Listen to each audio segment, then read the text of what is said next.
नमस्ते। विज्ञान प्रविधि कार्यक्रममा यहाँलाई हार्दिक स्वागत तथा अभिवादन। नेपाल विज्ञान तथा प्रविधि प्रज्ञा प्रतिष्ठान नासद्वारा सञ्चालन गरिने यो कार्यक्रम हरेक साताको शनिबार साँझ यसै बेला प्रसारण गरिन्छ। यहाँहरूलाई थाहै छ यो विज्ञान प्रविधि कार्यक्रम हो र यसमा हामी विज्ञान प्रविधिसँग सम्बन्धित सामग्रीहरू प्रसारण गर्ने गर्दछौँ। तब लागौँ आजको सामग्रीतर्फ।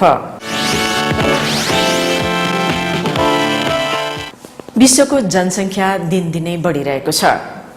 विश्वको जनसङ्ख्यालाई धान्न यहाँ उत्पादन हुने खाद्यान्नलाई धौधौ परिरहेको छ। यसै सन्दर्भमा जीएमओ अर्थात् जेनेटिकली मोडिफाइड अर्गानिजम प्रविधिद्वारा खाद्य प्रविधि अपनाएर खाद्यान्न उत्पादनमा वृद्धि गर्ने वैज्ञानिकहरूले सोचिरहेका छन्। यो जीएमओ प्रविधि भनेको के हो? यसबाट कसरी उत्पादन बढाउन सकिन्छ त? आज हामीले नास्टका विशेषज्ञ वैज्ञानिक डाक्टर सङ्गीता श्रेष्ठसँगको कुराकानी सहितको यो सामग्री प्रस्तुत गर्दैछौँ।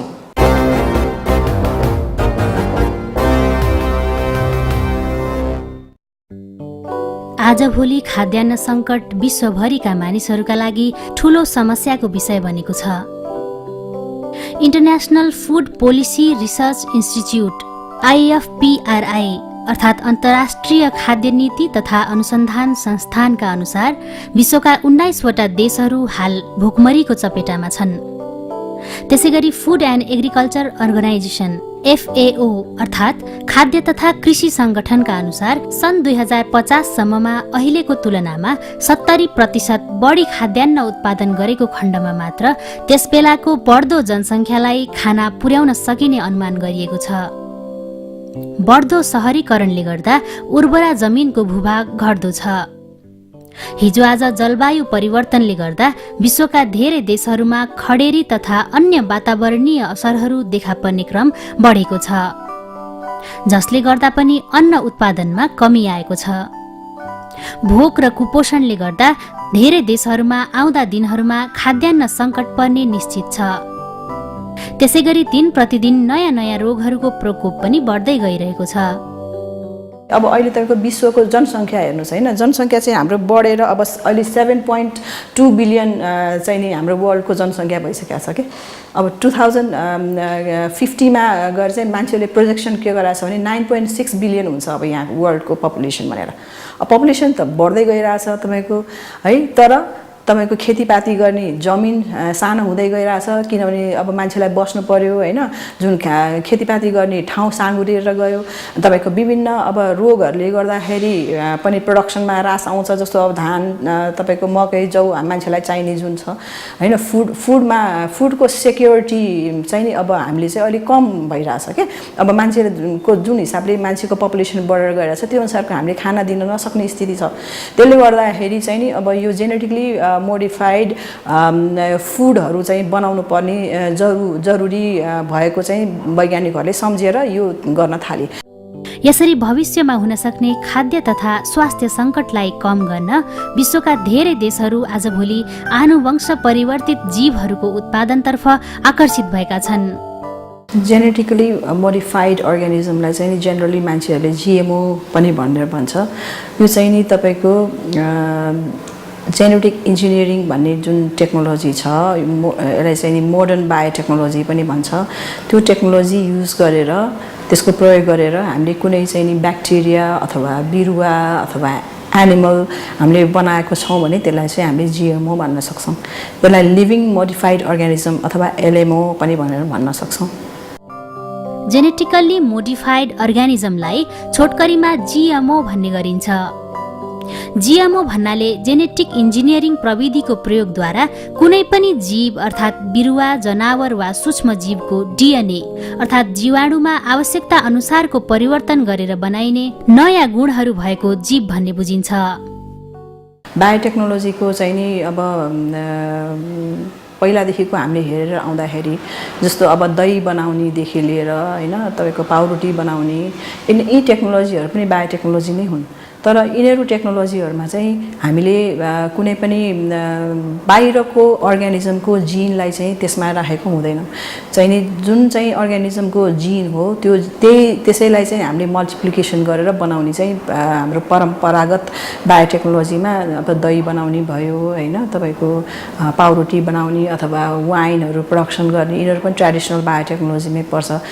तर अब हामीले जेनेटिक इन्जिनियरिङ अथवा मोडर्न बायोटेक्नोलोजी भन्ने बित्तिकै के बुझ्नुपर्छ भन्दाखेरि कुनै पनि एउटा अर्ग्यानिजमको जिनलाई चाहिँ नि अर्को अर्ग्यानिजममा चाहिँ आर्टिफिसियली हामीले ट्रान्सफर गरेर कुनै अर्ग्यानिजम बनाएर त्यसबाट हामीले फाइदा लिन खोज्छौँ भने त्यसपछि चाहिँ हामीले यसलाई चाहिँ जेनेटिक इन्जिनियरिङ भनेर भन्छौँ।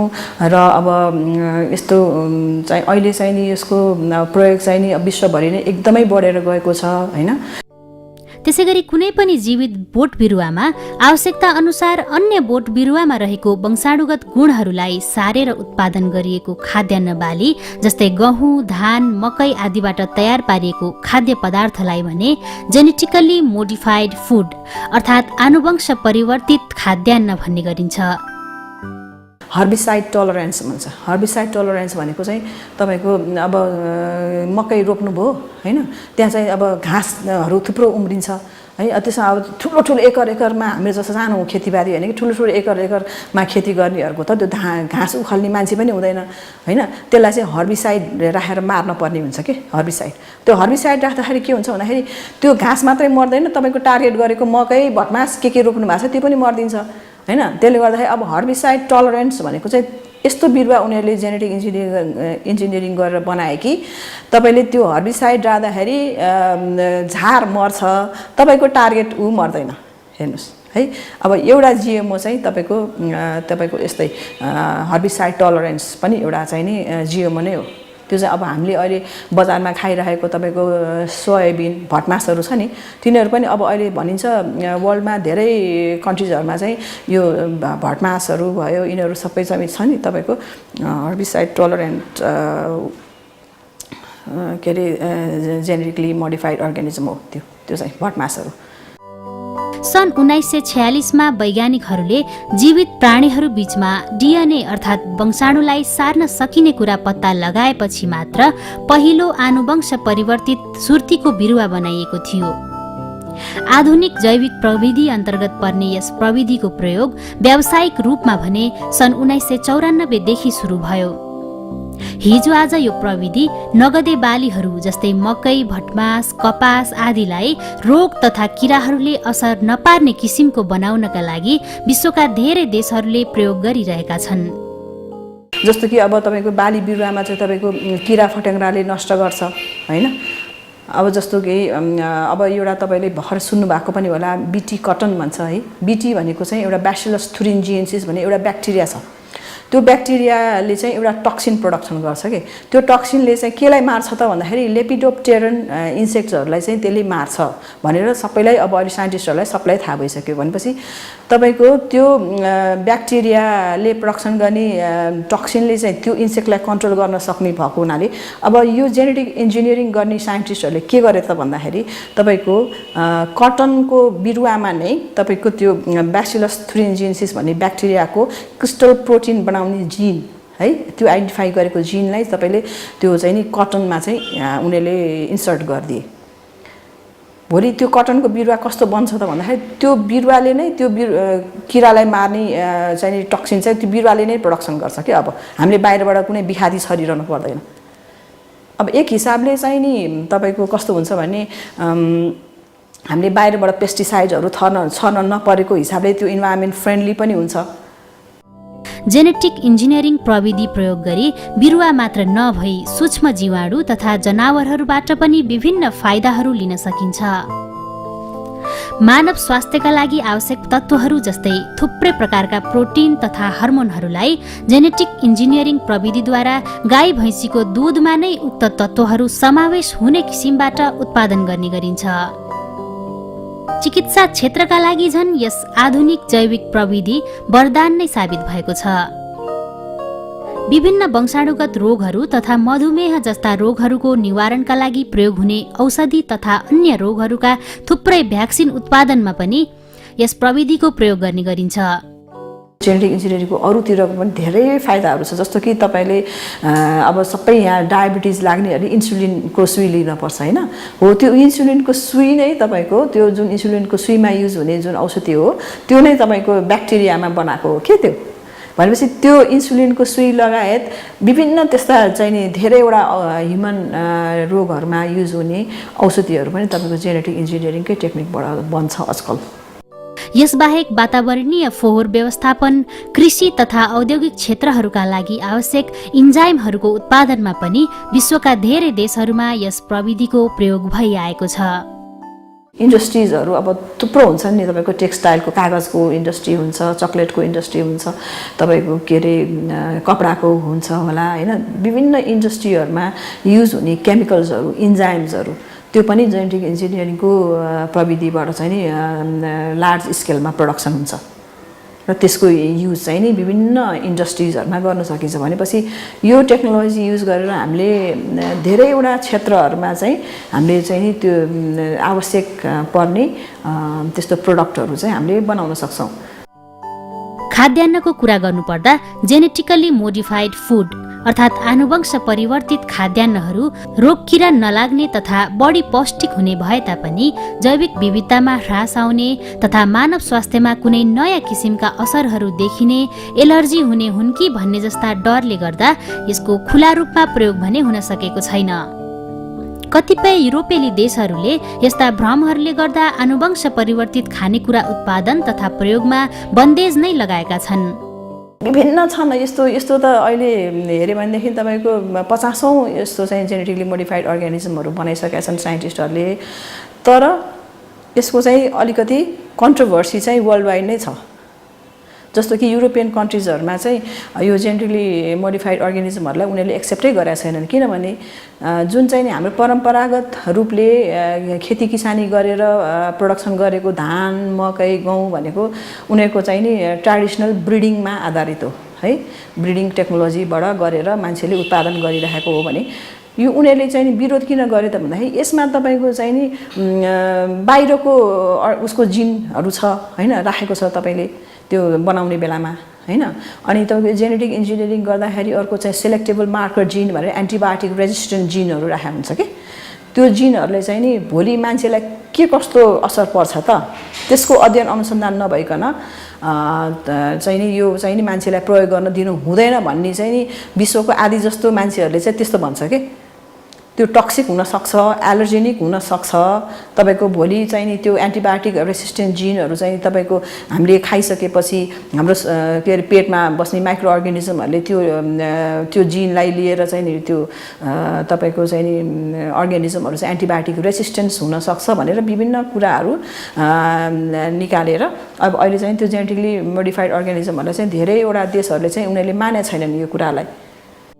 यसरी जेनेटिकली मोडिफाइड फुडका नकारात्मक प्रभावहरूबारे सन् 2003 देखि कार्तागेना प्रोटोकल अन बायोसेफ्टी CPBले यस सम्बन्धी निरीक्षण गर्ने गरेको छ।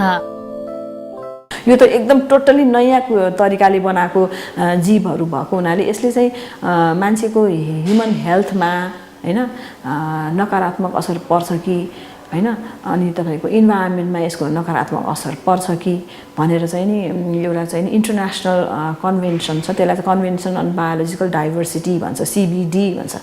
त्यो CBD चाहिँ नि संसारको धेरै राष्ट्रहरू चाहिँ त्यसको मेम्बर हुन्छन् है, कन्भेन्सन अन बायोलोजिकल डाइभर्सिटी है। त्यो बायोलोजिकल डाइभर्सिटी भएकै कारणले मान्छेको चाहिँ नि यहाँ पृथ्वीमा चाहिँ नि हामी बाँचिरहेका छौँ, त्यसमा नकारात्मक असर पर्न त दिनु भएन। अनि त्यसले गर्दा त्यो CBDले नै अर्को एउटा प्रोटोकलको उनीहरूले परिकल्पना गरे, त्यसलाई चाहिँ कार्तागेना प्रोटोकल भन्छ, कार्तागेना प्रोटोकल अन बायोसेफ्टी भनेर भन्छ। अनि त्यो बायोसेफ्टी प्रोटोकलले चाहिँ के भन्छ त भन्दाखेरि यसरी जुन जेनेटिकली मोडिफाई गरेर बनाएको अर्गानिजम हो तिनीहरूलाई चाहिँ एकदमै साइन्टिफिकली साउन्ड तरिकाले चाहिँ उनीहरूको रिस्क असेसमेन्ट हुनुपर्छ। कुनै एउटा कन्ट्रीबाट अर्को कन्ट्रीमा जेनेटिकली मोडिफाइड अर्गानिजमहरूको ओसार पसार गर्दाखेरि चाहिँ नि तपाईँले त्यो जुन कन्ट्रीमा पठाउन लागेको हो त्यसको चाहिँ नि प्रायर इन्फर्म कन्सेन्ट लिएर मात्रै तपाईँले त्यो पठाउन सक्नुहुन्छ। बजारमा यस्तो खालको जेनेटिकली मोडिफाइड अर्गानिजमबाट बनेको भनौँ फर इक्जाम्पल मकैबाट बनेको भोलि बिस्कुट होला के होला हैन अथवा तेल होला त्यस्तो हो भने त्यस्तो कुराहरूलाई लेबल गर्नुपर्छ भनेर उसले चाहिँ त्यो कार्तागाना प्रोटोकलले चाहिँ धेरैवटा आर्टिकलहरू बनाएर चाहिँ नि जो यो कार्तागाना प्रोटोकलमा सिग्नेटरी कन्ट्री हो र तिमीहरूले यसलाई चाहिँ फलो गर भनेर दिएको हुन्छ है। अब यसमा यस्तो कुरा गर्दाखेरि चाहिँ नेपाल पनि हामी पनि CBD को पनि सिग्नेटरी कन्ट्री हो र कार्तागाना प्रोटोकलको पनि हामी सिग्नेटरी कन्ट्री भएको नाताले हामीले पनि भोलि अब रिसर्च गर्नलाई पनि अथवा त्यसरी जेनेटिकली मोडिफाइड गरेको अर्गानिजमहरू ओसार पसार इन्डियाबाट यहाँ ल्याउने चाइनाबाट यहाँ ल्याउने अथवा नेपालबाट कतै बाहिर पठाउने कुरामा त्यो आर्टिकलहरूको अधीनमा बसेर हामीले काम गर्नुपर्छ हैन। त्यो गर्यो भनेदेखि चाहिँ अनि त्यसको साउन्ड एप्लिकेसन हुन्छ भनेर भनिएको छ र हामीले पनि त्यो फलो गर्यो भने अनि भोलि चाहिँ तपाईको जेनेटिकली मोडिफाइड अर्गानिजम कसैले बनाएको कुरा यहाँ आउँदाखेरि पनि यो चाहिँ नि त्यसको रिस्क असेसमेन्ट सबै भइसकेको छ भनेपछि त हामीले त पनि रिलिज गरिदिँदाखेरि ह्युमन कन्जम्पसनको लागि किनभने यो सबै रिस्क असेसमेन्ट भइसकेको छ। हामीले चाहिँ नि परम्परागत रूपमा प्रयोग गरिरहेको धान चामल भन्दा यो केही फरक छैन भनेर साइन्टिफिकली प्रुफ भइसक्या भए त मान्छेलाई खानलाई डर पनि भएन, खान्छन् मान्छेले। विश्वका धेरै राष्ट्रहरूले यस्ता आनुवंश परिवर्तित खानेकुराहरू उत्पादन गरिरहेका छन् जसमध्ये संयुक्त राज्य अमेरिकाले सबैभन्दा बढी अर्थात् 68% उत्पादन गरिरहेको छ। त्यसैगरी अर्जेन्टिना, क्यानाडा लगायत हाम्रा छिमेकी राष्ट्रहरू चीन र भारतले पनि यस प्रकारको खाद्यान्न उत्पादन गरिरहेका छन्। हाम्रो देश नेपाल भने जेनेटिकली मोडिफाइड फुडको उत्पादन, परीक्षण तथा गुण निर्धारण जस्ता कुराहरूमा अझै अगाडि बढ्न सकेको छैन। यस सम्बन्धी प्रविधि र प्राविधिज्ञको पनि हामी कहाँ अभाव छ। त्यसैगरी यस सम्बन्धी ठोस ऐन तथा नियमको पनि खाँचो रहेको देखिन्छ। छिमेकी राष्ट्रहरूको अनुसरण गर्दै हामी पनि यस आनुवंश परिवर्तित खाद्यान्न उत्पादनबारे अध्ययन अनुसन्धान गर्नतर्फ बेलैमा ध्यान पुर्याई यस प्रविधिको सुरुवात गर्न आवश्यक भइसकेको छ। नेपालको कुरा गर्दाखेरि धेरै थोरै मात्र यसमा एक्सपर्ट साइन्टिस्टहरू नेपालमा हुनुहुन्छ अहिले र यो हामी चाहिँ नि यसमा पछाडि पर्नुको कारण पनि त्यही हो कि हामी त्यति सक्षम छैनौँ यो टेक्नोलोजीतिर हामी छिर्नको लागि। अब नार्क जुन हाम्रो कृषि अनुसन्धान परिषद छ हैन त्यहाँ पनि उनीहरूको बायोटेक्नोलोजीको युनिट छ उहाँहरूको र अब विभिन्न यो हाम्रो युनिभर्सिटी अन्तर्गतको डिपार्टमेन्टहरुमा यो सम्बन्धी पढाइहरू पनि हुन्छ हैन रिसर्चहरू पनि थोर बहुत अब विद्यार्थीहरूलाई सिकाउनको लागि मात्रै भए पनि थोर बहुत रिसर्चहरू सुरु चाहिँ भएको छ तर खासै यसमा चाहिँ नि त्यति सारो हामीले केही गर्न सकेको पनि छैनौं र हाम्रो छिमेकी राष्ट्रहरू जुन अब इन्डियाकै कुरा गर्ने हो भने उनीहरूले चाहिँ 1990 देखिको उनीहरूले यो जेनेटिक इन्जिनियरिङमा उनीहरूले रिसर्च गर्न थालेका हुन् उनीहरूले हैन भने अब चाइना पनि यो धेरै अगाडि बढिसकेको छ यो जेनेटिक इन्जिनियरिङको क्षेत्रमा र धेरै कामहरू हाम्रो छिमेकी राष्ट्रहरुमा भइसकेको स्थिति छ र हामीका चाहिँ त्यसको तपाईको भोलि अब इन्डियामा भोलि चाहिँ तपाईको जेनेटिकली इन्जिनियरिङ गरेको चाहिँ नि तरकारीहरू धेरै बनाइराछन् के उनीहरूले रामतोरियादेखि लिएर भण्टा काउली हैन यो इन्सेक्ट रेजिस्टेन्ट उहरू हैन विभिन्न बनाइराछन् अब त्यो उनीहरूले हुन त उनीहरूले आफूले पनि त्यो प्रिकसन्सहरू लिएको हुन्छ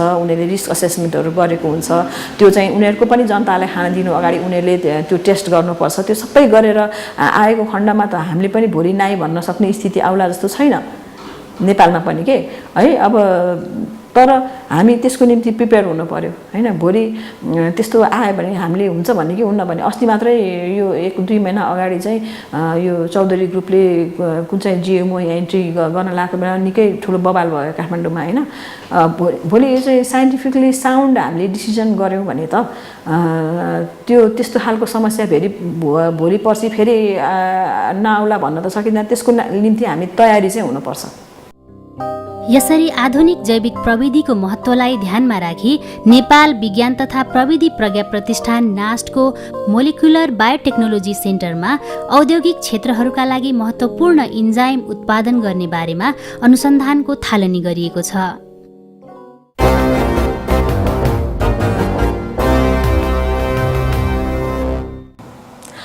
जीएमओ प्रविधिसँग सम्बन्धित यो सामग्रीपछि अब अर्को एउटा जानकारी। यो पृथ्वीमा अनगिन्ती प्राणीहरू छन्, यी सबैका आफ्नै महत्त्व छन्। यस्तै किसिमको एउटा राम्रो र महत्त्वपूर्ण प्राणी हो रेड पाण्डा, जसलाई हामी हाब्रे पनि भन्छौँ। एउटा छोटो जानकारी यो रेड पाण्डाका बारेमा अबको पालोमा।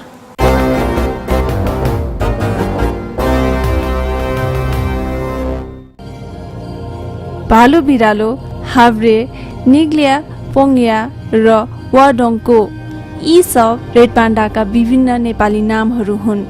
रेड पाण्डाको वैज्ञानिक नाम एल्गुरस फोल्गेन हो। रेड पाण्डा पहिलो पटक सन् 1821 मा पत्ता लागेको थियो र सन् 1825 मा फ्रान्सेली जीवविज्ञ फ्रेडरिक क्युभरले पहिलो पटक रेड पाण्डाको नामाकरण, वर्गीकरण र जानकारी दिएका थिए। रेड पाण्डा लजालु स्वभावको रुखमा बस्ने सानो स्तनधारी जनावर हो। यो जनावर हिमाली भेगको रैथाने प्रजाति हो र यो संसारभर 2200 देखि 4800 मिटर उचाइसम्म पाइन्छ। तर नेपालमा हाब्रे 2500 देखि 4200 मिटर उत्तरी हिमाली भेगमा पाइन्छ। रेड पाण्डा नेपाल लगायत चीन, भारत, भुटान र म्यानमारमा पनि पाइन्छ।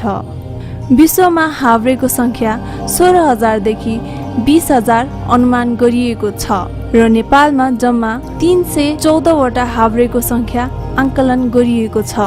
अध्ययन अनुसन्धान अनुसार हाब्रे नेपालका 24 जिल्लाहरूमा पाइन्छन् भन्ने पुष्टि गरिएको छ र 12 जिल्लाहरू हाब्रेको सम्भाव्य क्षेत्र हो भन्ने अनुमान गरिएको छ। नेपालमा हाब्रेको लागि अनुकूल वासस्थान 68% संरक्षित क्षेत्रभित्र र 62% संरक्षित क्षेत्र बाहिर पर्दछ।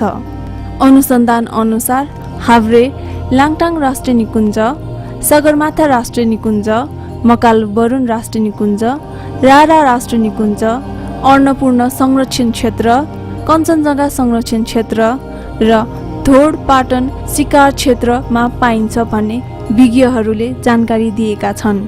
रेड पाण्डाको आकार बिरालो भन्दा अलिकति ठुलो हुन्छ। यसको रौँ रातो खैरो रङ्गको हुन्छ। पुच्छर लामो र स्यागी अर्थात् खस्रो रौँ भएको हुन्छ र खुट्टा छोटो हुन्छ। यो जनावर विशेष गरी सूर्योदय भन्दा केही समय अगाडि र सूर्यास्त भन्दा केही समय पछाडि बढी सक्रिय हुन्छन्। रेड पाण्डाले बाँस, निगालो, च्याउ, चरा, अन्डा, किरा आदि खाने गर्दछ। यसले आफ्नो इलाका मूत्र वा मल ग्रन्थीबाट कस्तुरीको जस्तो हल्का गन्ध निकालेर छुट्याउने गर्दछ। रेड पाण्डाको इलाका 1.4 देखि 11.6 वर्ग किलोमिटरसम्मको हुन्छ। रेड पाण्डाको आयु 8 देखि 10 वर्ष लामो हुन्छ र यो जनावर 18 महिनादेखि 2 वर्षभित्र परिपक्व भइसक्दछ। यसको गर्भधारण गर्ने समय 112 देखि 158 दिनसम्मको हुन्छ। रेड पाण्डा टेम्परेचर सेन्सिटिभ अर्थात् तापक्रम संवेदनशील जनावर हो। यसको लागि अनुकूल तापक्रम 17 डिग्रीदेखि 25 डिग्री सेल्सियस हो। 25 डिग्री सेल्सियस भन्दा माथि र 17 डिग्री सेल्सियस भन्दा तलको तापक्रम यो जनावरहरूले सहन सक्दैनन्।